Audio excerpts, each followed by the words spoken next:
When you're going through hell, just keep going. Winston Churchill said that. I believe he said it because we all experience difficult times in our lives. I want to share with you a time that my life was turned upside down. On January 4th, 2002, I gave birth to twin boys, Keegan and Caleb. I was so happy. They were so beautiful. My C-section had gone as planned. I was sore, but I was getting better. On January 6th, the doctor came in to check on us and found that Caleb had a heart murmur.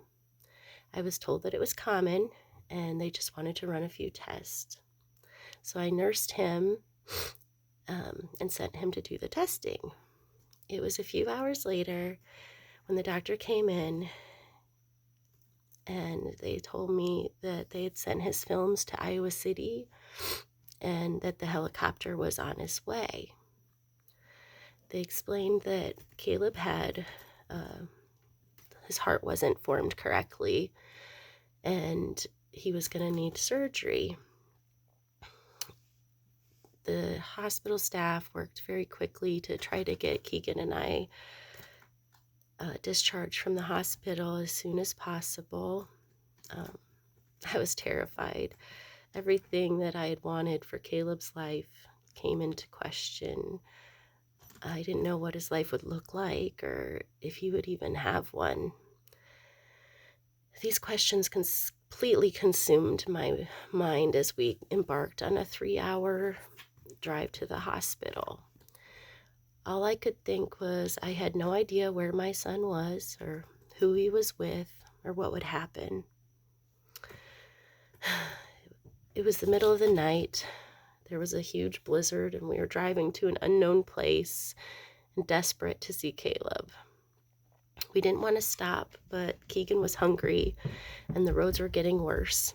So we decided to stop at Perkins and let the storm pass and take care of Keegan. We must have been quite the sight, a young couple and a newborn baby, 2 a.m. out in the middle of this blizzard, and the waitress asked, "What are you guys doing out on a night like this?"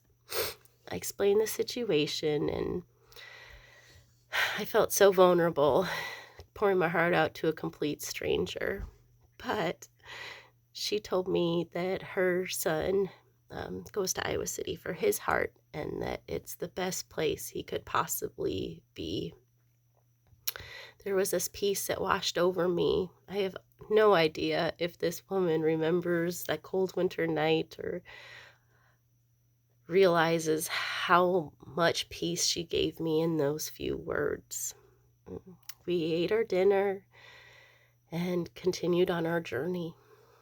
I have to say, the waitress was right. Iowa City staff was professional, empathetic, and always had time for any concerns or questions that we had. Over the next few days, we learned more about Caleb's condition. He had truncus arteriosus and he needed a surgical repair.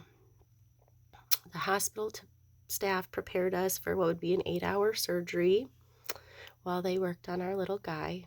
And as brutal as it was, they didn't sugarcoat anything. They told us he had a 50-50 chance of survival.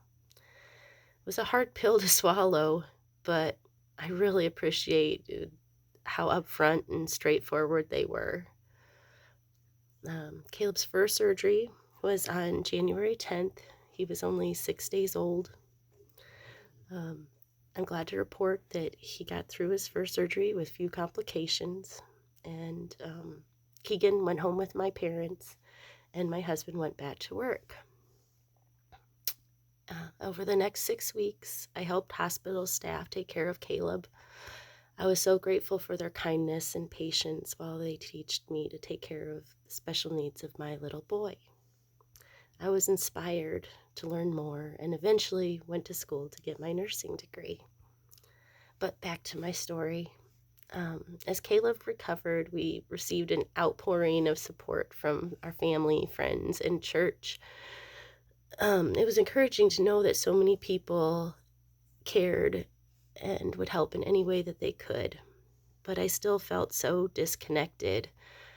I felt alone, and I was completely absorbed by tending to my son and trying to recuperate from my C-section. Um, Hospital staff had told me that Ronald McDonald House had an open room. I was hesitant to even be just a few blocks away from Caleb, but I went. I'm so glad I did. I remember the first time that I saw Ronald McDonald House. It was so beautiful. Little did I know at that time how much Ronald McDonald House would touch my life beyond a place to recoup from long days at the hospital. For the first time in weeks, I had felt like I was understood.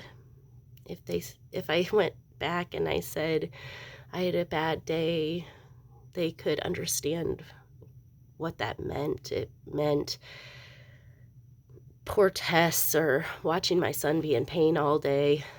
Um, if I had a good day, they could understand exactly how badly I needed one. We could cry together, laugh through tears. Uh,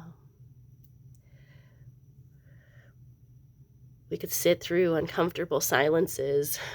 We were all fighting our own battle, but we were in it together.